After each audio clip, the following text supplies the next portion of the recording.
Welcome to a Mythology Matters, where ancient narratives reveal a profound connection between history, theology, and mythology. Hidden in lost manuscripts and whispered myth lies the Infernal Dictionary. A shadowy archive of beings forgotten by time itself. Who were they? And why were they made to disappear?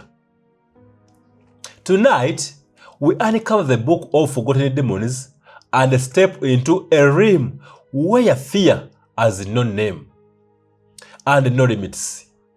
Sit with me, because what you are about to discover may change how you see the unknown forever. And before we begin, thank you for watching me and to joining to begin this dark journey.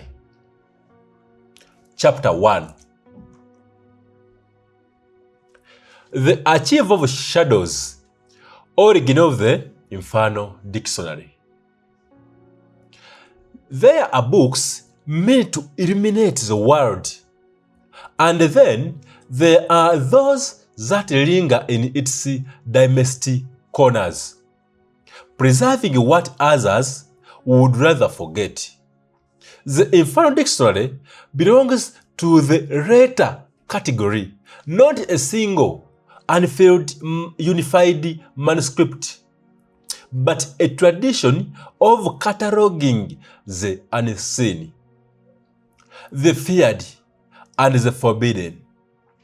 It is less a book and more an evolving archive, shaped across centuries by those who dared to name what would not be easily understood. To trace its origin is to follow humanity's long and uneasy relationship with the unknown. The first name in the dark, long before formal religion or written doctrine, our civilizations encountered a world filled with unpredictable forces.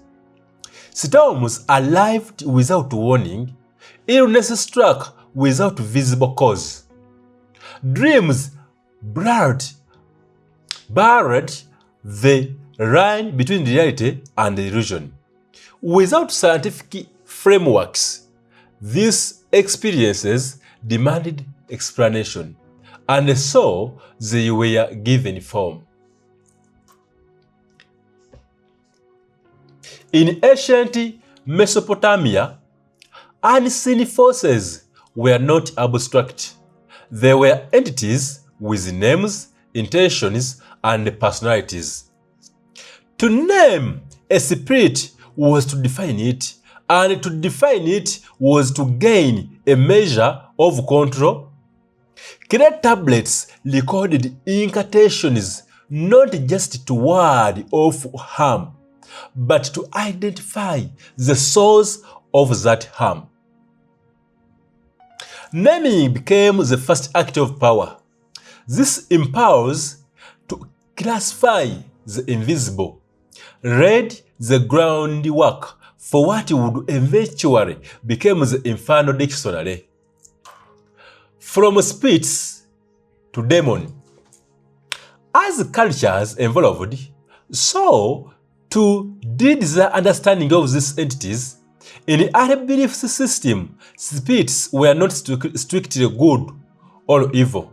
They existed in a fluid moral landscape, capable of helping or harming depending on circumstance. However, with the rise of structured religious systems, particularly monotheistic traditions, this ambiguity began to collapse. The cosmos was reorganized into a moral anarchy. Benevolent forces were elevated.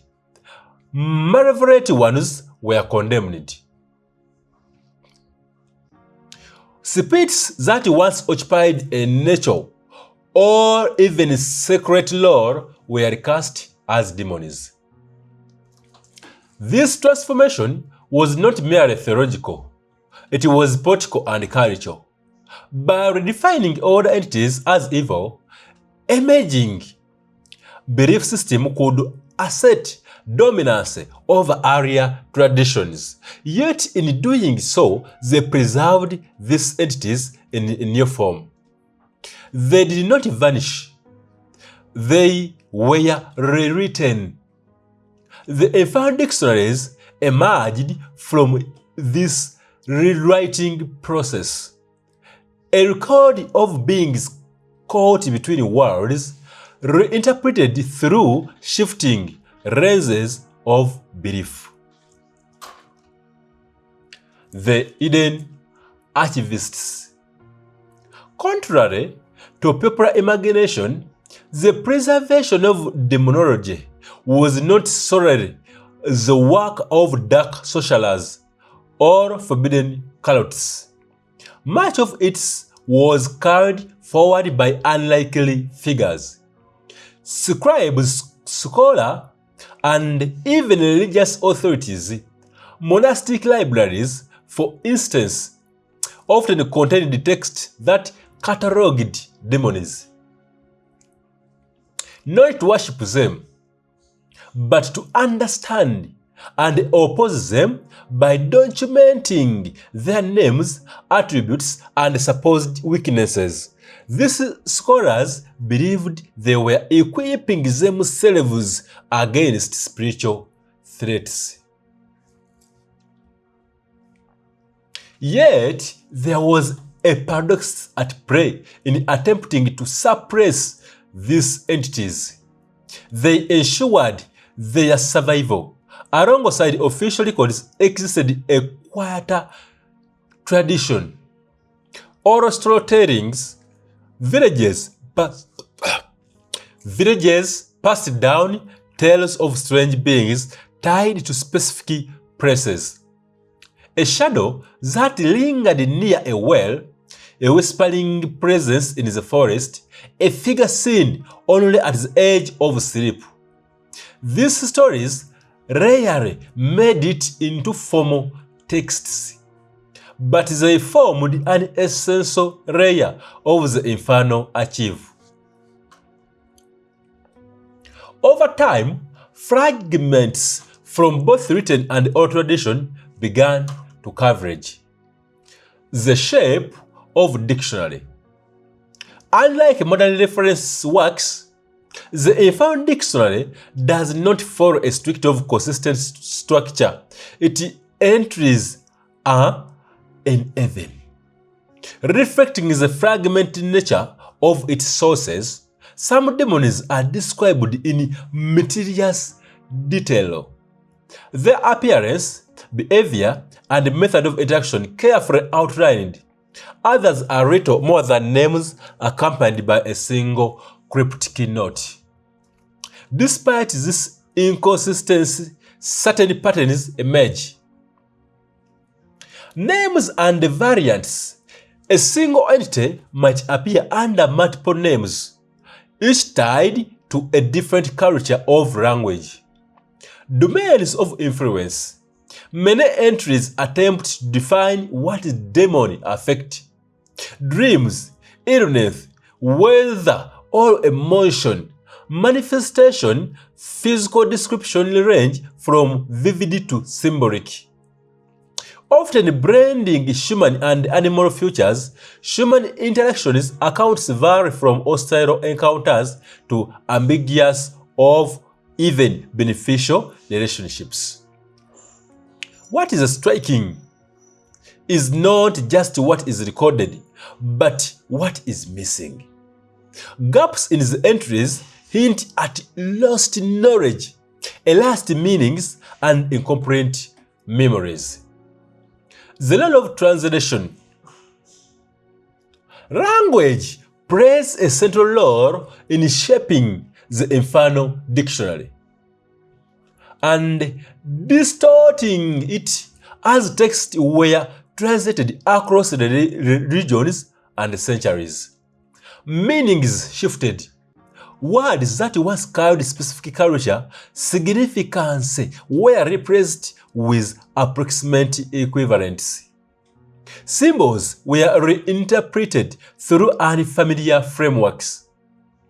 A creature described as a guardian in one context might become a threat in another. These layers of translation create a kind of echo effect. Each version of demon is not direct reflection of the original, but a resonance altered by the perception of those who recorded it.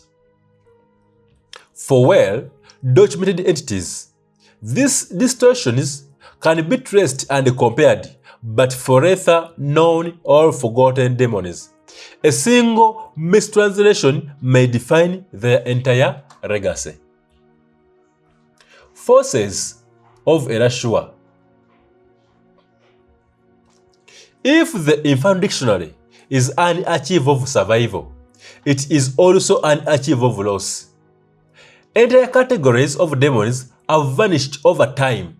Some were deliberately suppressed, deemed incompatible with dominant belief system.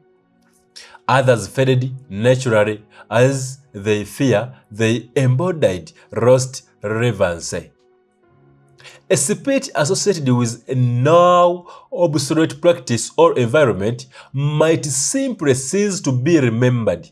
Cultural fetish, conquests, and the passage of time all contributed to this erasure. Oral traditions, particularly vulnerable, often disappeared without leaving written traces. What remains is incomplete, a patchwork of references hitting at a much larger unseen whole. This absence is not empty. It shapes the archive as much as what is present. The birth of the forgotten. From these gaps emerges the concept of the forgotten demon. These are not the powerful, widely recognized figures that dominate popular imagination. They are the marginal ones, the nearly lost, the barely recorded, the fragmented. A forgotten demon might be known only by a single line in an ancient text. A name and a brief description of its effect. Another might survive only in distorted folktale, stripped of its original context.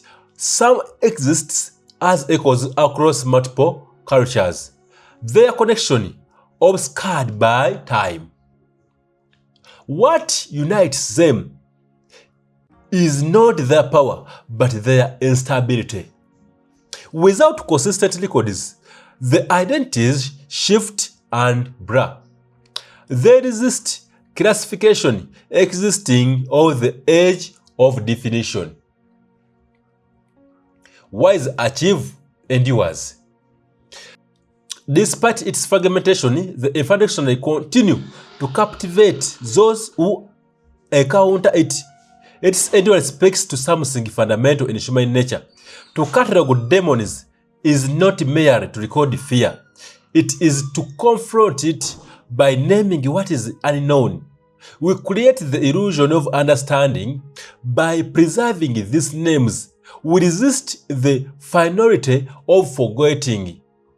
The archive persists because the impulse behind it persists. Every generation inherits its own uncertainties, its own shadows. While the forms may change, the need to define them remains constant. The Infernal Dictionary, in only incomplete and involving complexity, is a testament to this enduring need. Chapter 2. Echoes of the echoes of the abyss, the nature and meaning of forgotten demons. In his Archive of Shadows reveals how demons were recorded. Then the next question is far more unsettling. What are forgotten demons? Really? Are they nothing more than discarded myth relics of an age that no longer understands them? Or do they represent something deeper? Something that persists even after their names have faded. To explore forgotten demons is to move beyond history and into meaning. It requires us to look not only at what was written, but at what those writing reveals about the human condition. Demons as cultural fossils. Forgotten demons can be understood as cultural fossils, just as fossils preserve traces of life long extinct. These entities preserve traces of belief systems that no longer dominate the world. But unlike bones preserved in stone, these fossils are fragile. They exist in fragments, half-remembered names, vague descriptions, scattered references across texts and traditions. Reconstructing them is not precise science. It is an interpretive act, shaped as much by imagination as by evidence.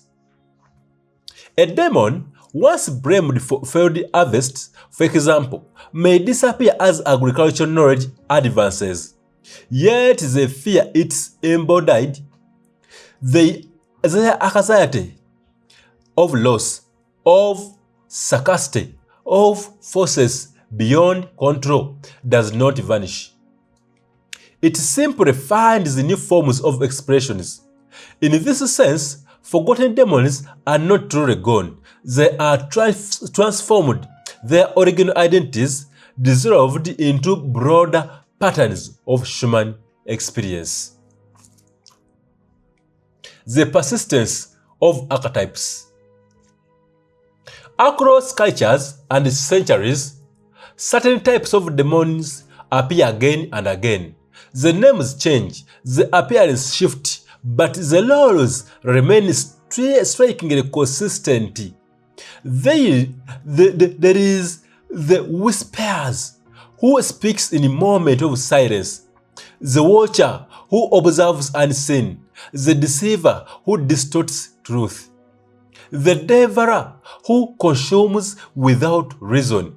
These recurring figures suggest that demons are not entirely external invention, but reflections of internal structures, archetypes that shape how humans interpret fear and uncertainty. Forgotten demons often belong to these archetypes even when their individual stories are lost.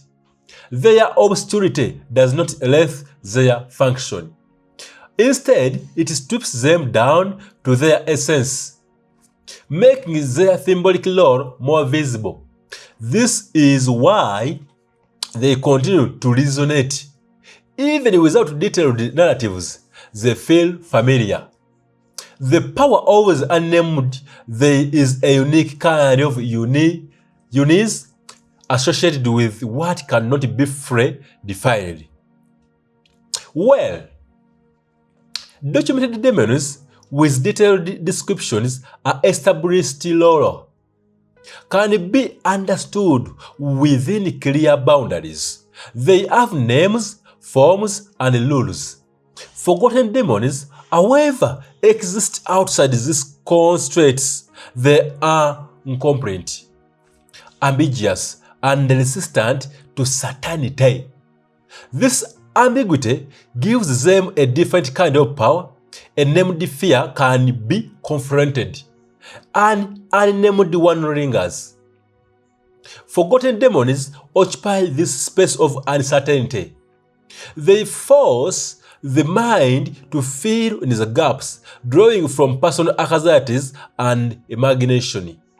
In doing so, they become more intimate, more adaptable, and often more unsettling than their well-known counterparts. They are not transformation. What happens to demon when it's forgotten?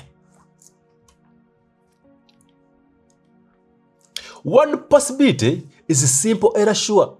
Without memory or record, the entity ceases to exist in any meaningful sense. It becomes part of the vast silence of lost history, but another possibility is the more complex transformation. As cultures evolve, the fears that once gave rise to specific demons don't disappear, they adapt. A spirit once associated with the dangers of worldliness might evolve into a modern anxiety about isolation or the unknown. The context changes, but the emotion core remains. In this way, forgotten demons may persist without recognition.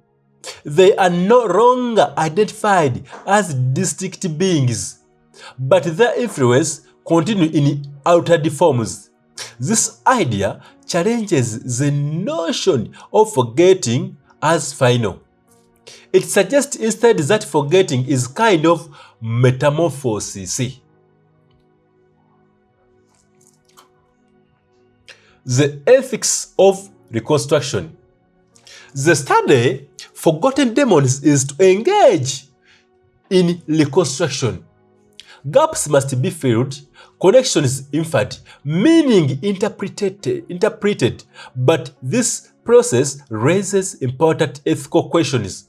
How much of what we reconstruct belongs to the past? And how much to ourselves?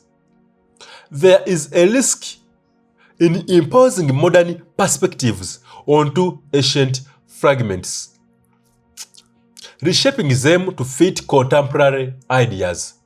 In doing so, we may create something new while believing we are recovering something old. Yet complete inaction carries its own consequence. If we refuse to engage with them fragments, they remain silent. Their potential insight unrealized. The challenge then is balance, to approach reconstruction with curiosity but also with humility. To acknowledge uncertainty rather than conceal it, the Book of Forgotten Demons is not a definitive record. It is a dialogue between what was and what is imagined. The aesthetic of incompleteness. There is an undeniable allure to what is unfinished. Forgotten demons, lacking fixed forms of detailed histories, invite interpretation. They offer creative freedom that fully developed mythologies do not. Artists, writers, and thinkers are drawn to them precisely because they are undefined. This is incompleteness becomes a strength. It allows each generation to reinterpret these entities, adding new layers of meaning while preserving their mystery. In this way, forgotten demons are not static relics. They are dynamic, evolving constructs shaped by every mind that engages with them. Modern echoes of ancient fear. It is easy to dismiss demonology as a product of less rational past. Yet the emotional realities that gave rise to these entities remain deeply relevant. Today, fears are often framed in psychological or abstract terms. Anxiety, alienation, uncertainty, loss of control.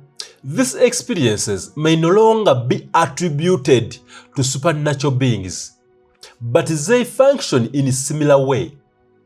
They are invisible, difficult to define, and often deeply personal.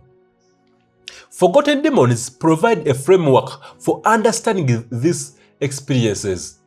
By examining how past cultures externalized their fears, we gain insight into how fear itself operates, how it is shaped, expressed, and managed in a sense. This language has changed, but the structure has not. The demon of total forgetting.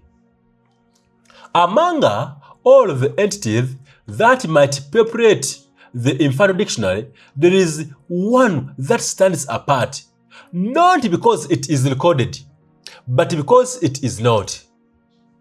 It is the demon that leaves no trace, no name, no description, no fragment of memory, a presence defined entirely by absence. If such demons exist, it represents the ultimate fear, not pain or chaos, but erasure. The idea that something can exist and then vanish so completely that it cannot even be remembered. This is the final boundary of the achieve, the point at which preservation fails, and yet by imagining the possibility, we resist it. The very act of considering total forgetting transforms it into something that can be thought, and therefore, in some sense, remembered. The book that never ends. The book of Forgotten Demons is not closed text. It has no final entry, no definitive conclusion. It expands with each attempt and interprets it.